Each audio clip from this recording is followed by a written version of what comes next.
I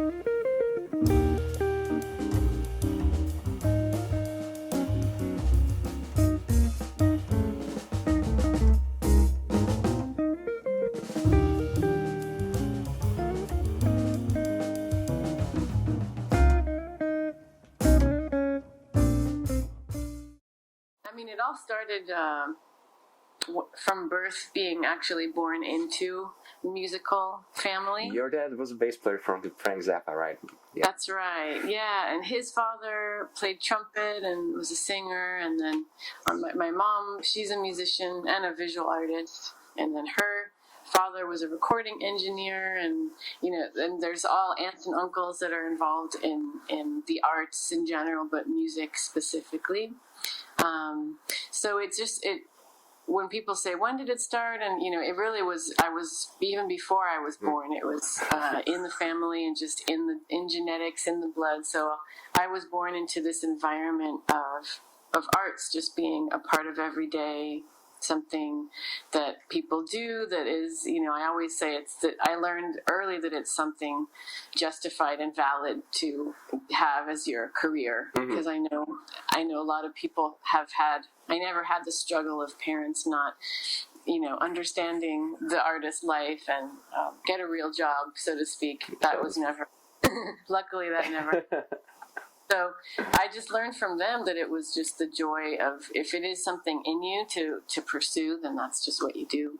And then it was lucky that I was in school where there was arts integrated into the education, into the curriculum every day. So everyone had a music class and visual arts class and dance. And so it was always at home, at school, just part of the upbringing. And then the schools I went to were Los Angeles County High School for the Arts. So that was a great environment of, high school age, just being exposed to so many different art fields and opportunities. And again, just having that core base of, now it was beyond my family, but now my friends too were all artists. And that helps to realize there's a community of like-minded people at that age. And then I went on to UCLA and studied ethnomusicology, and then specialized in jazz studies. And then a couple years after that, after graduating, I auditioned for the Thelonious Monk Institute, which is, they just changed the name to the Herbie Hancock. Yeah.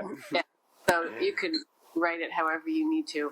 But I did that program. That's a 2-year program. And then I moved to New York City. So that I kind of, you can list that as, an education in itself, just being in, especially for jazz, being in the city and just being in kind of the environment of that community. And then from there, it just kind of collected and snowballed and then became more of a professional career. Did you play any other musical instruments? When I was younger, we definitely had piano lessons, Yamaha Music School piano.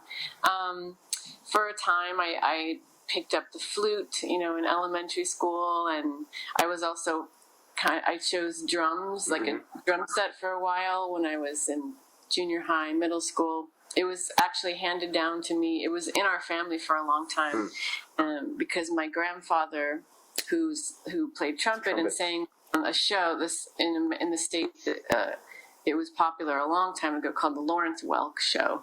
So it was this kind of like variety show, very dated and kind of funny to see now. But he got the drums that were played on that show, gave them to his son gave them to a nephew, and then they passed down to me. So for some time I was playing them, but I remember feeling like I was very private and kind of shy about playing music, and that everybody could hear me.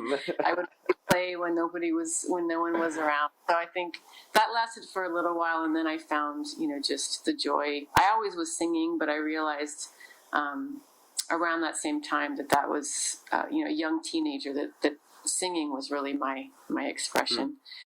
Do you remember roughly when you committed yourself to music on that level, that you would consciously go to the gigs to learn, that you would consciously check out the recordings just to, be like, I really I have to check out this technique. I really want to, have it in my vocabulary. Do you remember what age were you, or, when was the moment or opportunity for you to check it out?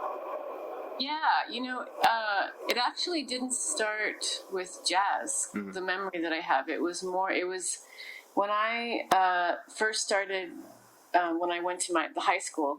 LACTA is the name, LA County High School for the Arts. There, in the choir, we were taught the most beautiful choral music, really interesting. It was like Stravinsky and Brahms and Bach, of course, Bach, but it was really very obscure music, and so I remember feeling like I wanted to. I remember that feeling that you mentioned, where you're learning it and you're immersed in it in school, and you want to go home and have a way to listen more. So I remember going to the library at the time to just check out vinyl. It was, this is in Los Angeles, and I found, recordings of the music that we were learning in school, and went home and played it. And it's just you're an artist if you're, 15 years old and you're going to the library to check out classical music. So there was just something so exquisite about the music that we were learning, and just the interest. And I remember telling that to my choir teacher, and he always gave me held that high in his memory. And I can imagine now as a teacher to have a student tell you that they were so excited about the music that they went home to continue. So it was really it was before jazz was a part of my ear and in my family, but I didn't actually discover jazz for myself until a couple years later. And then, of course, probably had the same feeling of wanting to listen, find the classic recordings of these certain songs. But yeah, it really came, choral music and classical music. That was fascinating to me, to be a part of that more dense, intricate harmony. At UCLA? Yeah. It was, so the major is ethnomusicology. Okay. So it's world music. You can think of it, or it's everything in the music department. It's music of the Western world. Yeah. So the ethnomusicology goes everywhere else, and you study. It's pretty quick to study everything from all over in that short amount of time. But you basically are exposed to the music, and it's part of the culture of music from the world. And then people usually have a specialty kind of. So for mine, it was the jazz studies department. So it was kind of specializing in and more focused in jazz. And that's still headed by Kenny Burrell. Okay, that's right. That is right. And Kenny Burrell is 92 years old.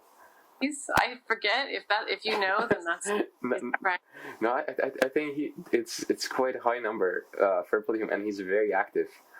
He is. He's still a big part of. I mean, as far as I know, and it was wonderful to be a part of that. He had been teaching there. He always taught a class on Duke Ellington, which he called Ellingtonia. So he had been teaching that, I think, since the 70s. But then 2 years into my time at UCLA, he started the jazz studies department. So perfect timing for me to use my last 2 years of the 4-year at UCLA to specialize in jazz studies. What do you think was the most important moment or person or event in your entire music education? This is a very good question. I usually mention there's so many teachers along the way that I can mention, but I think for this, what really hit home for me was thinking of my parents. Yeah. I think I would say, starting early on, just having parents who were both musicians. That's really where it came from, is the early years of, hearing my dad practice upright bass in the living room, and, seeing my mom, she played piano, she played violin, she was a visual artist, just, being a part of that every day and seeing the joy that it brings, to your parents, and kind of, when it's your parents, and you're that little, you don't even think twice about it. It's just what they do. So I think it really started from that early, in my life, of just having it be part of our home. I didn't even have to seek it out. It was just there. And then I realized that I like to do it too. There's definitely been books in the past that have helped me along the way, but to be completely honest, I think my path was like a little bit off center and kind of woven and filling in holes and gaps, and so it really was it was ear, it was the listening and the hearing live music or hearing records and kind of transcribing by ear, and I never came up so much on the textbook. Though of course, you take classes and you study and you have these wonderful books at your fingertips. But I think for me, it was mostly the biggest. I don't think I would have any. The recommendations more for me were just to be immersed in it, and it was for me my whole thing comes more from just the intuitiveness and learning that history from listening and by ear. Is there such a thing as fundamentals for voice? My coming up with it is really, again, it's intuitive. It's kind of by ear. Everyone kind of starts with imitation and then you kind of find your own. But, I think in speaking in very layman, terms, I think it's really just, it's tone, it's tone and its placement and pitch and accuracy, and thinking of, what we can do is with our voice that instruments are a little bit more limited with slightly is just the vowel sound and the consonants. So if your note is gonna choose, there you can go in all the ranges of vowels that you can choose, a e a o a e a o u, and each of those ways that your mouth is moving, and the note where the note is placed is gonna shift and change. So it's kind of fascinating to feel that. And then where is it resonating in your head and even in your whole body, and then thinking kind of rhythmically. The note is a consonant in the beginning of it or at the end. Is it a long note? Is it short and kind of percussive? And then what's the context of that? Are you singing on your own, or are you singing with another instrument, which is really fun for me. And then it could change, and you want to blend with that instrument. So then you really think of how do I find that tone, that accuracy, the pitch, the placement in my voice to blend with that instrument. What vowel sounds the best? Is it really nasal placed, or is it kind of back of the, lower? Depending on if it's guitar, if it's a horn, or if it's percussive, if it's long. So it's really, that's kind of where I've come up, and that's where it's a fascinating thing. It's not so. It's really basic terminology, though. I actually didn't come up, studying really all the more detailed aspects of the voice, which would be really fascinating for me to do. But for me, it was more just using my ear and using my intuition. How do you take care of your voice? I think the first thing is that I don't believe that I'm ever straining my voice or being too hard on it. I think I use it in a way that that to me feels healthy. It's kind of like how you'd use your body if it's you stretch before you're pushing yourself, but you know that you're doing it in a way that's not hurting your voice. So I'm never belting out. I'm never straining it. So I think that helps to keep it, pretty healthy. My method has many times been just to sing the same way that I would speak. Mm-hmm. So you have a range there in dynamic and volume, but it's just an extension of how you use your own voice, spoken. Drinking lots of water and tea, and right now with this coffee, it feels good and tastes good, and then it can dry. I'm actually needing to clear my throat. So just being aware of like everything that we drink and we eat. See, how is it affecting my voice? So I need to balance out this coffee that I want to drink with water. I've had different teachers go back and forth about, lemon. Lemon can you feel like you can kind of cut through, some junk in your throat, but then that can be drying too. So, always just having, I think water is probably the biggest part.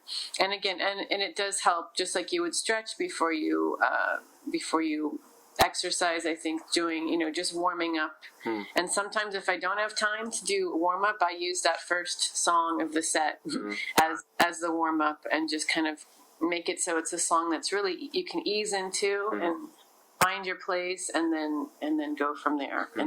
But definitely when there's been times where I'm a little out of shape, out of practice, I can definitely feel it, and I feel much stronger when I'm in good habits. What about when you get cold? Let's say you travel from place to place. It could be the bus, it could be the airplane, and you're staying in a hotel where there's an air condition, and you've got a show to go to and play. But unfortunately, you're cold. Any tips there that worked for you? I think the same. I think tea is a great. That's a great remedy. There's so many different kinds of herbal tea that. Licorice, something with licorice, something with different honey is nice. Getting, on the road, it's tricky. I think I've realized as I've gotten older, and just, that I can't hang out after the show and get a drink and socialize. And there's been many times where I can feel, it's usually a louder place. People you want to socialize with people, and that's where I strain my voice, is trying to talk loud over if there's music in the background, or, it's just high energy, you're excited. So I tend to kind of be like, thank you, it's been great. I'm going to go, and I go back to the room, and I, getting like moisture. Maybe you have like a steam in the shower or the hot bath, and drink the tea, and try to get as much sleep, and try to rest my voice as much as I can. So, but if you get sick, that's the trick. You just, when you're sick, and, maybe I think lucky for the style of music, the type of music that we sing, we could say, like, I could just, use my voice in a range that feels good. When you get a cold when you're a singer, you usually have more of a lower range than you normally do, which is kind of cool. I didn't know that. That's good. Yeah, your voice usually drops some. You can get lower. So it's taking it easy on your voice if you have to sing when you're sick, but then just using that range of my voice. So, and knowing, okay, this is where it's going to break up, and you lose the high end, so I just won't go there, and you do your best. I always just go with it. Sometimes you have a little rasp that you can kind of work with, and maybe like, oh, this maybe sounds more emotional. You pay attention to the lyrics, and you just, again, sing as you would speak, and just the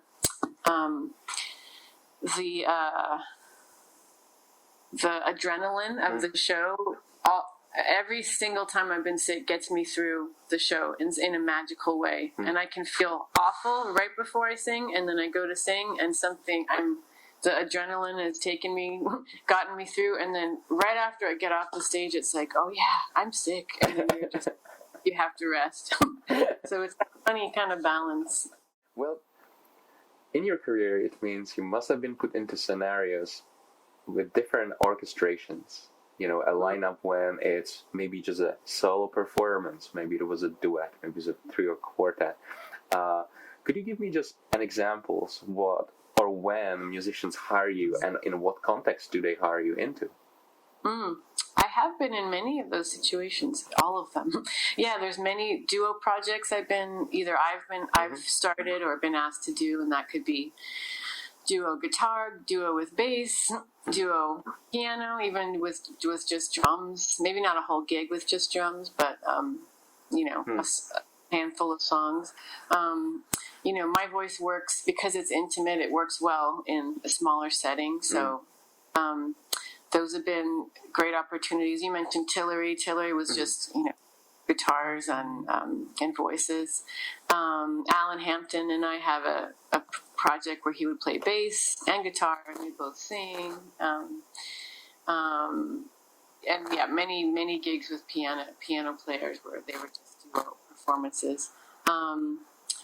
Quartet. My quartet has been great. Or maybe when I was in the Monk Institute, that was a 7-piece group. So it was guitar, piano, bass, drums, trombone, and tenor saxophone and voice. So it was that was great to kind of work, again, going back to that question about the answer about blending and singing with different instruments, having these different lines, being a part of like a unit. And then even asked to do, sing with an orchestra, sing with a big band, sing with an orchestra, so that it's, as long as you have a good sound system for my voice, and I can be heard, over, they can place my voice volume-wise over a large group like that. It's a complete thrill to sing, in a larger ensemble, and I've loved that. Singing with strings is beautiful. And do you use in-ear monitors? I've never used them I saw that question, and I've been told, pros and cons from different friends that have used them, so I just haven't yet. Was it a lot of times the case when you were a vocalist and improviser delivering the lyrics and presenting the improvisation, or were you also hired to be a part of a section? Oh yeah, both. Both. All of that. I've been doing this a long time, so I think I still keep track of all the albums I've been a part of. It's almost 90 different albums that I've been a guest on in some way over the last 20 years, I guess. So that's all kinds of configurations, and many times it's singing the melody, singing lyrics, but same amount, would be singing without just vocal, syllabically singing as part of with a horn or part of an instrumental line, and that's always a thrill to do. So I think because I've liked to do that, I've been hired to do so because people know that that's been fun for me, and I'm interested in using my voice in that way. Do you use any pedals? I don't, but I'm a huge fan. There's a singer who's his name is Michael Mayo. Okay. If you haven't heard of him already, you will, because he's really just on the rise. But I heard him because he was a student in the Thelonious Monk class, a handful of years ago, and now he's just in New York and doing his thing. But he's incredible at using pedals, and he'll do a complete solo show, and it takes you to a whole other world of him layering his own voice and just creating these things. And he does it in a way that's really, it's just an extension of him. It's really beautiful. And I feel like I have a lot to learn if I wanted to get involved in that, but I'm not opposed to it. I think that would be really interesting. Who inspires you in terms of making arrangements for standards that you've sang, and you heard on so many classical recordings? Right. What you just said is key. Like, that you've heard so much, right? From classical. There's going to be a classic recording of a standard, even if it's a standard. There's like your favorite versions of that. So I think it comes from that. The key is like you have a version that and to me it's like, the way I've always described it is you kind of deconstruct the standard and you break it down to the most simple parts. So it's a melody, harmony, and well, let's just say that it's just a skeletal structure. That's kind of all it is. And then for me to reconstruct it is to add something that's going to tell my own story, that's going to work well with my voice. And finding your own voice is this other path that we can talk about, but it's like, no, you have to know where you sit and where you sound the strongest. So to me, it's like, okay, what is my voice and what isn't my voice? My voice is not a big belting, loud instrument. It's pretty intimate, but I like to get really detailed, and you can work, instead of dynamically working this way, which you can write however. You're thinking this way, so it's like, okay, you can be really precise in rhythm and phrasing without being loud. You can still go to your highest dynamic with as far as volume, but it doesn't have to. It can be kind of drawing people in a different way. So I think then, everything I would do to reconstruct the standard is falling into where I'm going to sound at my best, and to me, it's really finding like the heart of the song and honoring that, maybe not touching that so much, making that recognizable still, or kind of milking that, so to speak, and then making it so that it becomes something that the arrangement becomes something that strikes them and that allows them to hear the song in a way they have never heard before. That's a great goal for me. Is it tells a new story.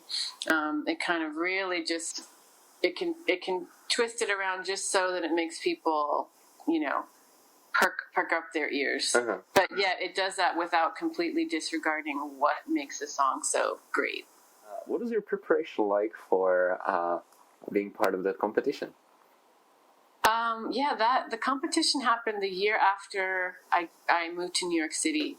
So I mentioned that just because I was in the institute those years before. So when you're in the institute, you attend the competition and you perform one song, and then we get to watch the show. So I was always I had seen a handful of those competitions before.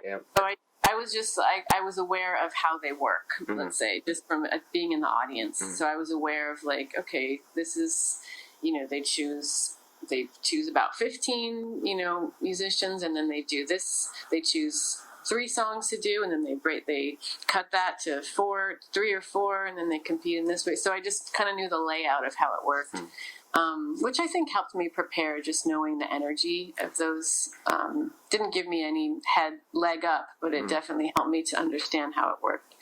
But I just went into that just thinking I'm just going to do what I do and do my best and see what happens. And I really didn't make a big deal about it, even to my own fault of like, I remember my parents after I won, and they thought like, why didn't you invite us to like, we would have come. And I was just like, I don't know. I just, I just made it like, I'll just try and see what happens. So I think looking back, that actually helped me to just focus. I was there on my own, and I just, just thought all I can do at this point, because I wasn't that young. I was 28.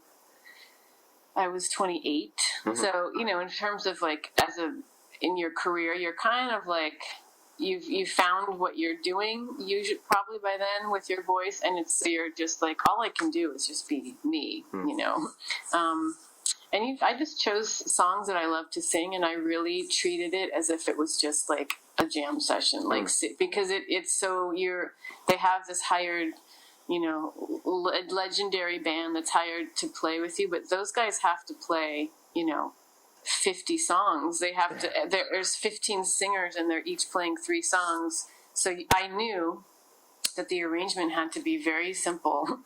There can't be, if it was too complicated, you have the risk of them fumbling it, which, you could be as prepared as you possibly could be. But then if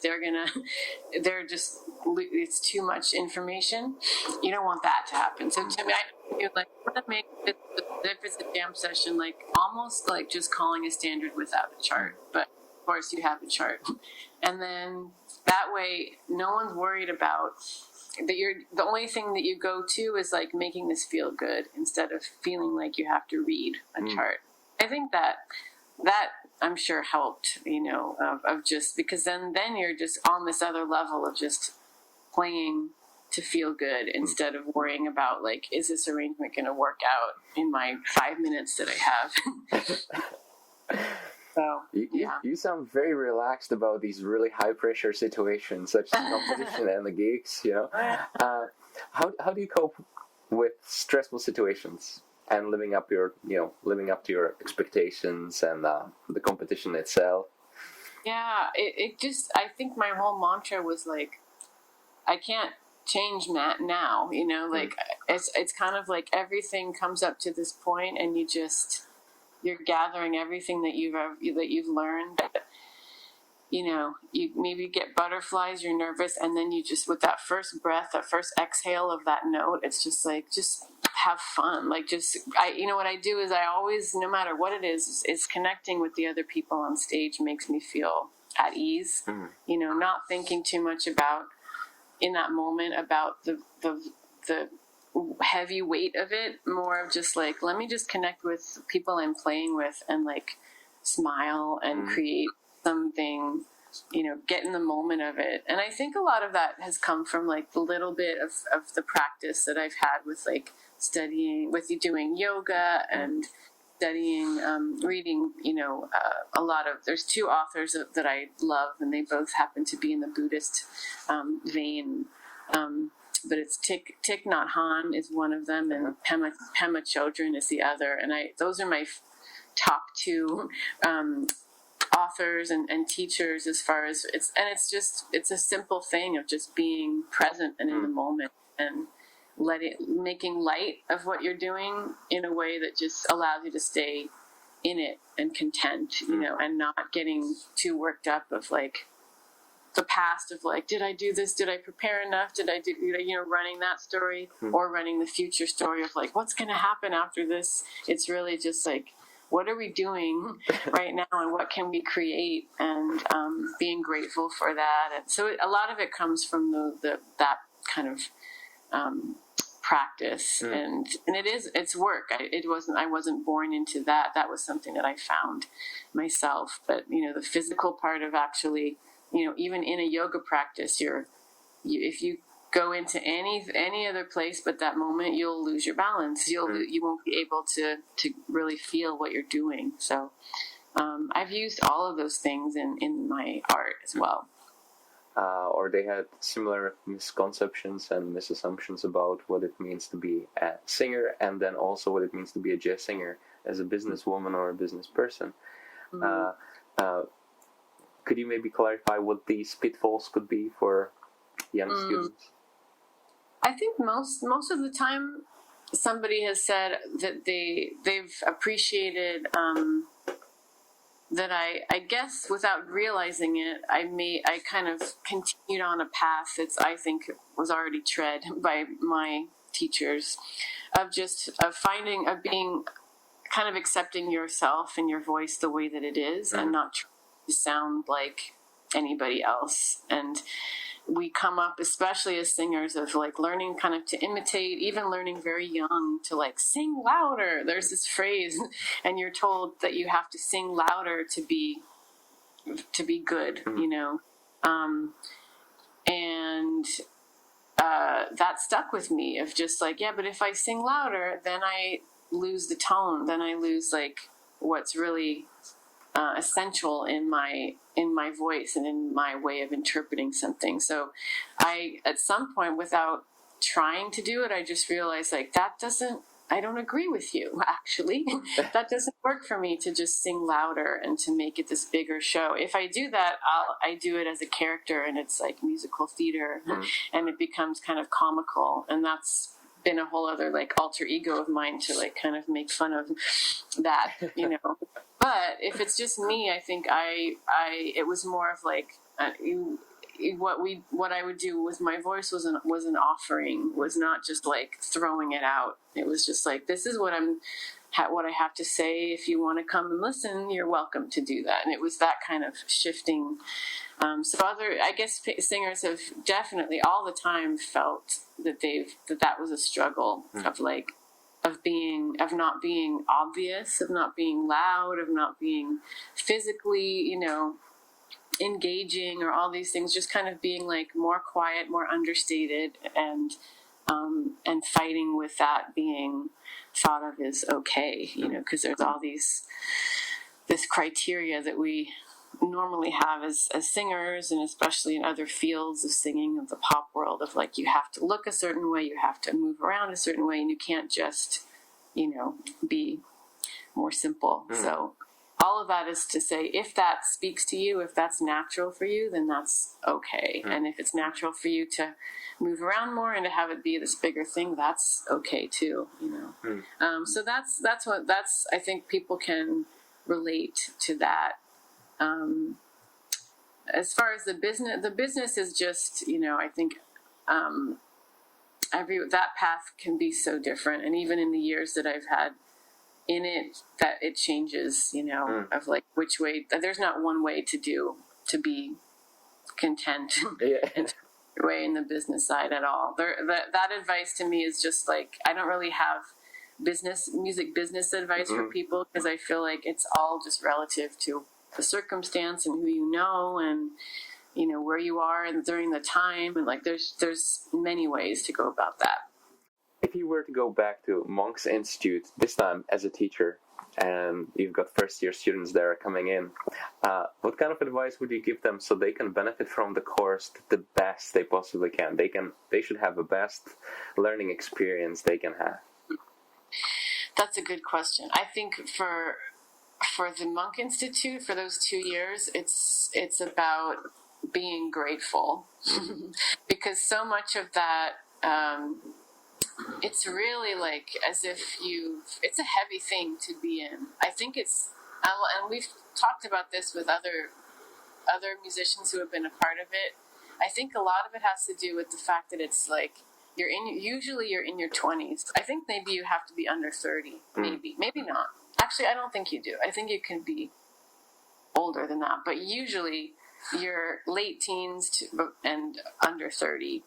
And a lot of people have been thought of as professional musicians before that, and then they do the institute not as like young students, but older in your life. So there's this struggle that a lot of us have when we're in it, of feeling like, wait, I already am at this level.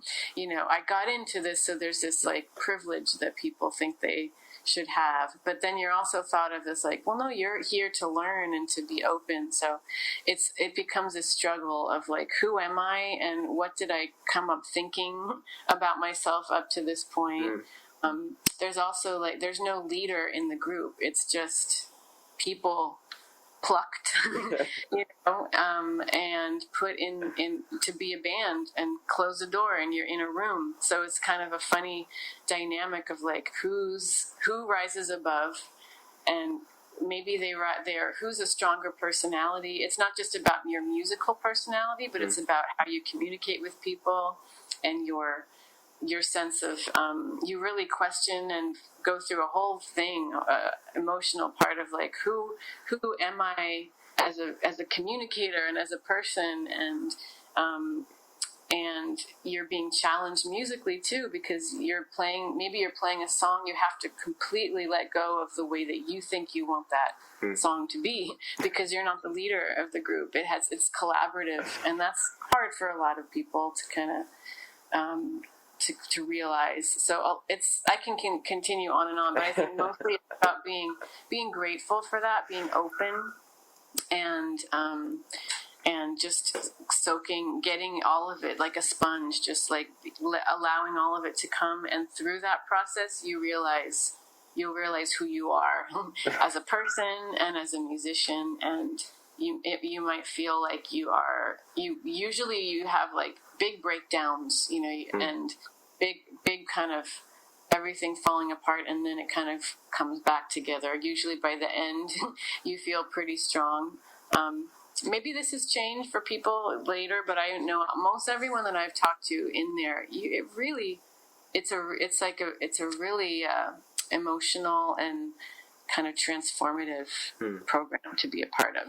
In the Monk Institute, you're taken care of. You have you live housing, and you're now. I mean, they have Herbie and Wayne on a regular basis. So I think that might change things.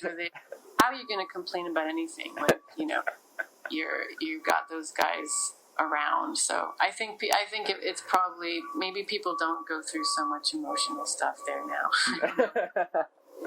Okay, well, thank you so much, Gretchen, and have a beautiful day. Thank you. You too. Bye. Bye.